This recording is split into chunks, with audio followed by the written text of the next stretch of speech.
Welcome students. स्वागत है आपका मेरे YouTube channel Hindi made easy में। और आज हम बाल महाभारत की श्रृंखला में पाठ 7 भीम करने जा रहे हैं। बच्चों, आपको बताऊंगी कि पांचों पांडव में जो भीम हैं वो बहुत बलशाली थे। आज हम उन्हीं के बारे में पढ़ते हैं। पांचों पांडव तथा धृतराष्ट्र के 100 पुत्र जो कौरव कहलाते थे, हस्तिनापुर में साथ साथ रहने लगे। खेल कूद, हंसी मजाक सब में वे साथ ही रहते थे। शरीर बल में पांडु का पुत्र भीम सबसे बढ़कर था। खेलों में वह दुर्योधन और उसके भाइयों को खूब तंग किया करता।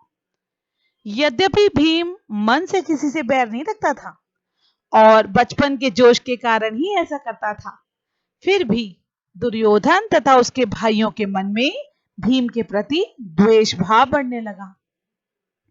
अब ये बचपन की बातें थी। दुर्योधन के मन में इस तरीके से वैर भाव आया क्योंकि भीम बहुत उनको तंग करते थे।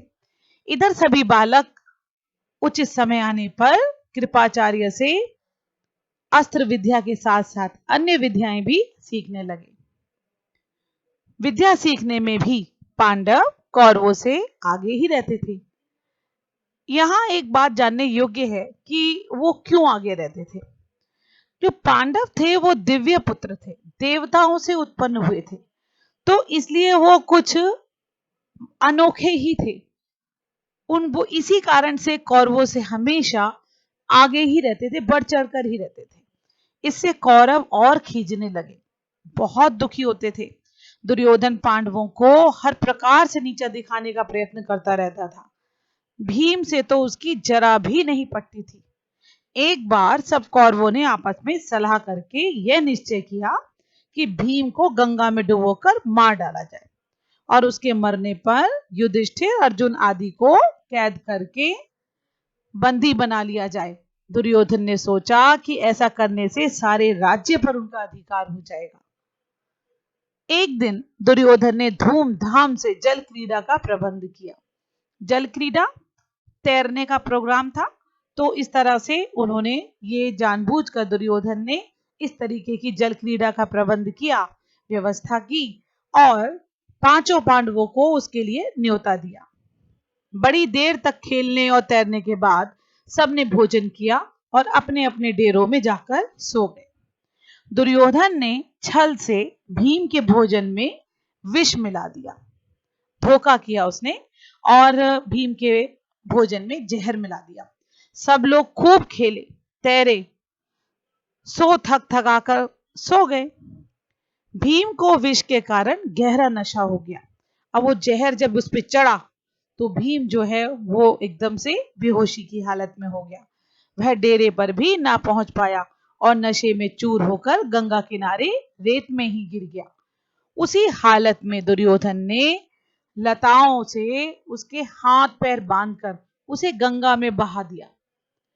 इसलिए बांध दिया कि हाथ पैर खुल गए तो वो हो सकता है बच जाए, इसलिए उन्होंने उसके हाथ पैर भी लताओं से बांध दिए थे।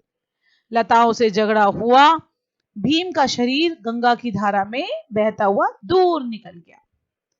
इधर दुर्योधन मन ही मन ये सोचकर खुश हो रहा था कि भीम का तो काम तमाम हो गया होगा। जब युधिष्ठिर आदि जागे और भीम को ना पाया तो चारों भाइयों ने मिलकर सारा जंगल तथा गंगा का वह किनारा जहां जल क्रीड़ा की थी छान डाला। सब तरफ खोजा, कहीं नहीं मिला, पर भीम का कहीं पता ना चला। अंत में निराश होकर दुखी हृदय से वे अपने महल को लौट आए। इतने में क्या देखते हैं कि भीम झूमता झामता चला आ रहा है और पांडवों और कुंती के आनंद का ठिकाना ना रहा। तो अचानक ऐसा हुआ कैसे? भीम बचा कैसे? तो भीम जो है वो बहता बहता बहता काफी दूर निकल गया और वहां पर अंत में वो पानी में बहता बहता पाताल लोक पहुंच गया और वहां पर वासुकी नाग जो मिला तो उन्होंने जो है भीम के शरीर से सारा जहर निकाल दिया और जब उनको जो है उन्होंने कुछ खाने की इच्छा उनकी प्रकट हुई तो उन्होंने खीर खाने के लिए दी 1 कटोरे में।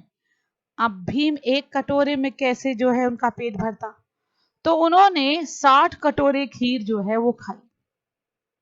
अब क्या हुआ, उस 1 कटोरे में एक हाथी का बल था, तो जब भीम वापस आए तो 60 हाथियों का बल उनके अंदर आ गया और बलशाली हो गए और वो वापस आए। पांडवों और कुंती के आनंद का ठिकाना ना रहा, बहुत खुश हुए।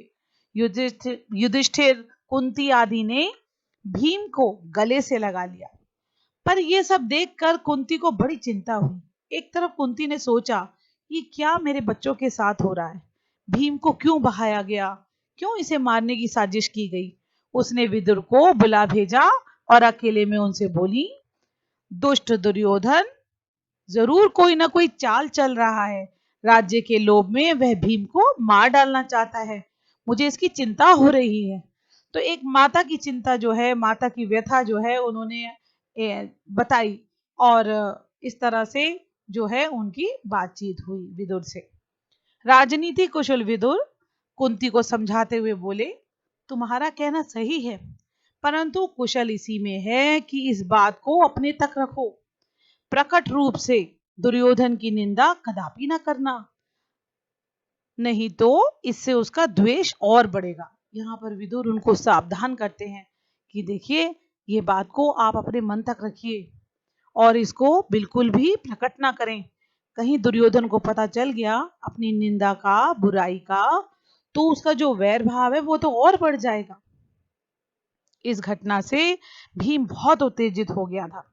उसे समझाते हुए युधिष्ठिर ने कहा, भाई भीम, अभी समय नहीं आया है, तुम्हें अपने आप को संभालना होगा।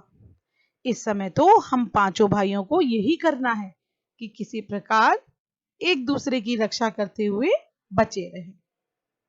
तो इस तरह से जब युधिष्ठिर ने समझाया तो भीम थोड़े से शांत हो गए।